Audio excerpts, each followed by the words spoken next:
Hi friends, welcome to my YouTube channel Bhagyalakshmi ಚಾನಲ್ಗೆ ಸ್ವಾಗತ. Friends, ಎಲ್ಲರೂ ಹೇಗಿದ್ದೀರಾ? ಚೆನ್ನಾಗಿದ್ದೀರಾ ಅನ್ಕೋತೀನಿ. ನಾನು ಕೂಡ ಚೆನ್ನಾಗಿದ್ದೀನಿ.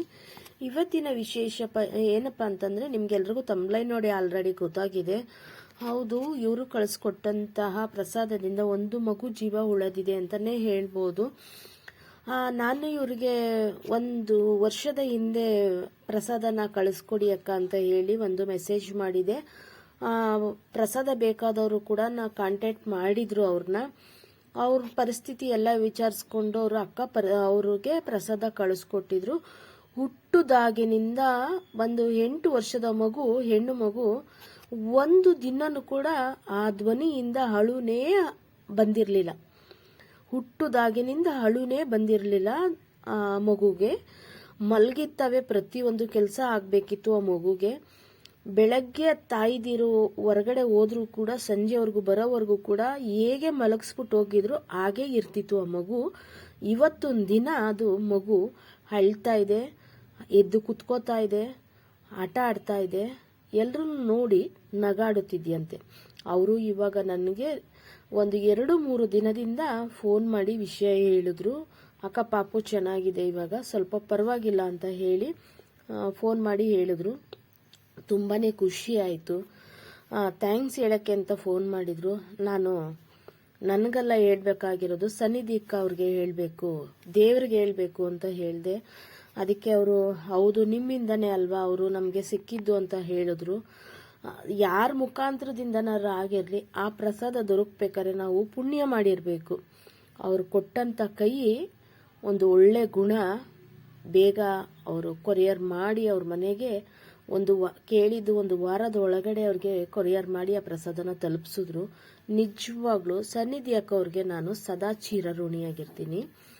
ರಾಘವೇಂದ್ರ ಸ್ವಾಮಿ ಸಾನ್ನಿಧ್ಯ ಯೂಟ್ಯೂಬ್ ಚಾನಲ್ ಸನ್ನಿಧಿ ಅಕ್ಕ ಅವ್ರಿಗೆ ನಾನು ಸದಾಕಾಲ ಚಿರಋಣಿಯಾಗಿರ್ತೀನಿ.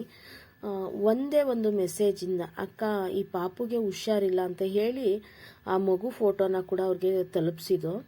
ಅವರು ಫೋಟೋನ ನೋಡಿ ಮತ್ತೆ ಅವ್ರಿಗೆ ಫೋನ್ ಮಾಡೋದು ಕೇಳಮ್ಮ ಅಂತ ಹೇಳಿದ್ರು. ಅವ್ರ ಮುಖಾಂತರನೇ ಅವ್ರಿಗೆ ಫೋನ್ ಮಾಡಿಸಿ ಕಳಿಸಿದ್ಮೇಲೆ ಆ ಮಗುಗೆ ಪ್ರಸಾದನ ತಲುಪಿಸಿದ್ರು. ನಿಜವಾಗ್ಲೂ ತುಂಬಾ ಖುಷಿ ಆಯಿತು.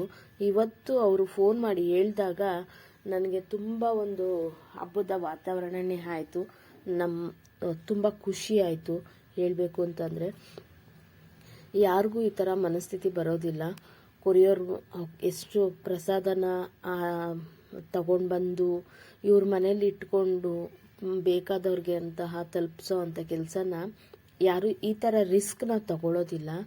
ಅಕ್ಕ ಪ್ರತಿಯೊಬ್ಬರಿಗೂ ಒಳ್ಳೇದಾಗಲಿ ಅಂತ ಹೇಳಿ ಅವರ ಮನಸ್ಸು, ಹೂವಿನಂಥ ಮನಸ್ಸು, ಆ ಹೂವು ಪ್ರತಿಯೊಬ್ಬರಿಗೂ ಹೋಗಬೇಕು ಅನ್ನೋದನ್ನ ಅವರು ತಲುಪಿಸ್ತಾರೆ. ನಿಜವಾಗ್ಲೂ ನಾನು ಅವ್ರ ಬಗ್ಗೆ ಹೇಳೋ ಅಷ್ಟು ದೊಡ್ಡವಳಂತೂ ಅಲ್ಲ. ರಾಘವೇಂದ್ರ ಸ್ವಾಮಿ ಅವ್ರಿಗೆ ಆಯಸ್ಸು, ಆರೋಗ್ಯ, ಭಾಗ್ಯ ಕೊಟ್ಟು ಅವ್ರನ್ನ ಕಾಪಾಡಲಿ ಅಂತ ಕೇಳ್ಕೊತೀನಿ. ಅವ್ರ ಮನೆ ಕುಟುಂಬನ ಯಾವಾಗಲೂ ಸಂತೋಷವಾಗಿಟ್ಟಿರಲಿ ಅಂತ ಕೇಳ್ಕೊತೀನಿ ನಾನು ರಾಘವೇಂದ್ರ ಸ್ವಾಮಿನ. ಇವತ್ತೊಂದು ದಿನ ಇನ್ನೊಬ್ರು ಅವರಿಂದ ನಮ್ಮ ಜೀವ ಬದುಕಿದೆ, ನಮ್ಮ ಮಗು ಬದುಕಿದೆ ಅಂತ ಹೇಳಿದಾಗ ತುಂಬಾ ಖುಷಿ ಆಗುತ್ತೆ, ತುಂಬ ಸಂತೋಷ ಆಯಿತು. ಹೇಳಬೇಕು ಅಂತಲೇ ನಿಜವಾಗ್ಲೂ ನನಗೆ ಹೇಳೋಕ್ಕೆ ಮಾತೇ ಬರ್ತಾ ಇಲ್ಲ. ಸ್ವಲ್ಪ ಹುಷಾರು ಬೇರೆ ಇಲ್ಲ. ಆದರೂ ಕೂಡ ನಾನು ಈ ವಿಡಿಯೋನ ಮಾಡಬೇಕು ಅಂತ ಹೇಳಿ ಮಾಡ್ತಾ ಇದ್ದೀನಿ. ಪ್ರತಿಯೊಬ್ಬರು ಕೂಡ ನನ್ನ ಈ ಚಾನಲ್ನಲ್ಲಿ ವಿಡಿಯೋ ನೋಡೋರು ಹೊಸಬ್ರಾದರೆ ಸಬ್ಸ್ಕ್ರೈಬ್ ಮಾಡ್ಕೊಂಡು ನೋಡಿ. ಹಾಗೆ ರಾಘವೇಂದ್ರ ಸಾನ್ನಿಧ್ಯ ಯೂಟ್ಯೂಬ್ ಚಾನಲ್ನ ಒಂದ್ಸತಿ ವಿಸಿಟ್ ಕೊಟ್ಟು ನೋಡಿ. ನಿಮ್ಮ ಅನಿಸಿಕೆ ಅಭಿಪ್ರಾಯನ ಹಂಚ್ಕೊಳ್ಳಿ. ನಿಮಗೂ ಈ ಥರ ಹೆಲ್ಪ್ ಏನಾದರೂ ಬೇಕಾದರೆ ಅಕ್ಕ ಖಂಡಿತ ಕೈ ಜೋಡಿಸ್ತಾರೆ. ಯಾವತ್ತೂ ಯಾವುದೇ ಹೆಣ್ಮಕ್ಳಿಗಾಗಿರ್ಬೋದು, ಗಂಡು ಮಕ್ಳಿಗಾಗಿರ್ಬೋದು, ಜಾತಿ ಭೇದ ಭಾವ ಅವರಲ್ಲಿ ಏನೂ ಇಲ್ಲ. ಪ್ರತಿಯೊಬ್ಬರೂ ಸ್ವಂತ ಒಡ ಹುಟ್ಟಿದ ಅಣ್ಣ ತಂಗಿ, ಅಕ್ಕ ತಂಗಿ ಥರ ಭಾವಿಸ್ತಾರೆ. ತುಂಬಾ ಖುಷಿ ಆಗುತ್ತೆ. ನಾನು ಕೂಡ ಅವ್ರ ಮನೆಗೂ ಕೂಡ ಹೋಗಿದ್ದು ಬಂದಿದ್ದೀನಿ.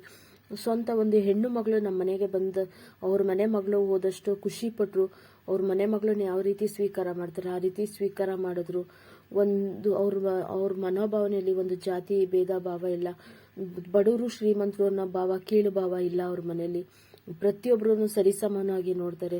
ಅವರಿಗೆ ದೇವರ ಆಯಸ್ಸು, ಆರೋಗ್ಯ, ಭಾಗ್ಯ ಕೊಟ್ಟು ಅವ್ರ ಕುಟುಂಬನ ಸಂತೋಷವಾಗಿಟ್ಟಿರಲಿ ಅಂತ ನಾನು ದೇವರಲ್ಲಿ ಪ್ರಾರ್ಥನೆ ಮಾಡ್ತೀನಿ. ಆ ಮಗು ಇನ್ನೂ ಕೂಡ ತುಂಬ ಇನ್ನೂ ಚೇತರಿಸ್ಕೋಬೇಕಾಗಿದೆ. ಇನ್ನೂ ಕೂಡ ಮುಂದೆ ಚೇತರಿಸ್ಕೊಳ್ಳಿ ಅಂತ ನಾನು ಕೂಡ ದೇವರಲ್ಲಿ ಪ್ರಾರ್ಥನೆ ಮಾಡ್ತೀನಿ. ಅವರು ರಾಘವೇಂದ್ರ ಸ್ವಾಮಿ ಮಠಕ್ಕೂ ಕೂಡ ವಾರ ವಾರ ಹೋಗಿದ್ದು ಬರ್ತಾ ಇದ್ದೀನಿ ಅಕ್ಕ ಅಂತ ಹೇಳಿದ್ರು. ತುಂಬಾ ಖುಷಿ ಆಯಿತು. ಸನ್ನಿಧಿ ಅಕ್ಕ ಅವರು ಯಾವುದೇ ಖರ್ಚಿಲ್ಲದೆ ಮನೆಯಲ್ಲೇ ಇರುವಂತಹ ಪದಾರ್ಥದಿಂದ ನಮಗೆ ಪರಿಹಾರ ಹೇಳ್ಕೊಡ್ತಾರೆ, ರತನ ಹೇಳ್ಕೊಡ್ತಾರೆ. ಯಾವುದು ನಾವು ಸಾವಿರಾರು ರೂಪಾಯಿ ಖರ್ಚು ಮಾಡಬೇಕಾಗಿಲ್ಲ. ನಮ್ಮ ಮನಸ್ಥಿತಿ ಚೆನ್ನಾಗಿರಬೇಕು. ನಮ್ಮ ಮನೆಯಲ್ಲೇ ಇರುವಂಥ ಒಂದೇ ಒಂದು ತುಳಸಿ ದಳದಿಂದ ಅರ್ಪಿಸಿ ಪೂಜೆ ಮಾಡಿ ಅನ್ನೋದೊಂದು ಸಣ್ಣ ಪರಿಹಾರಗಳನ್ನ ಹೇಳ್ಕೊಡ್ತಾರೆ.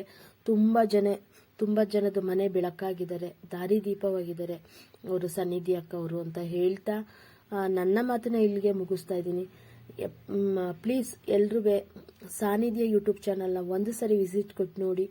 ಪ್ರತಿಯೊಬ್ಬರಿಗೂ ಅವರ ವಿಡಿಯೋನ ಶೇರ್ ಮಾಡಿ. ಪ್ರತಿಯೊಂದು ಮನೇಲೂ ಕಷ್ಟ ಇರುತ್ತೆ, ಆ ಕಷ್ಟನ ಪರಿಹಾರ ಆಗಲಿ ಅಂತ ಕೇಳ್ಕೊತಾ ಇವತ್ತಿನ ವಿಡಿಯೋನ ಇಲ್ಲಿಗೆ ಮುಗಿಸ್ತಾ ಇದ್ದೀನಿ. ಮತ್ತೆ ಮುಂದಿನ ವಿಡಿಯೋದೊಂದಿಗೆ ಬರ್ತೀನಿ. Bye friends, thank you. ಇಷ್ಟೊತ್ತು ವಿಡಿಯೋ ನೋಡಿದ್ರೆ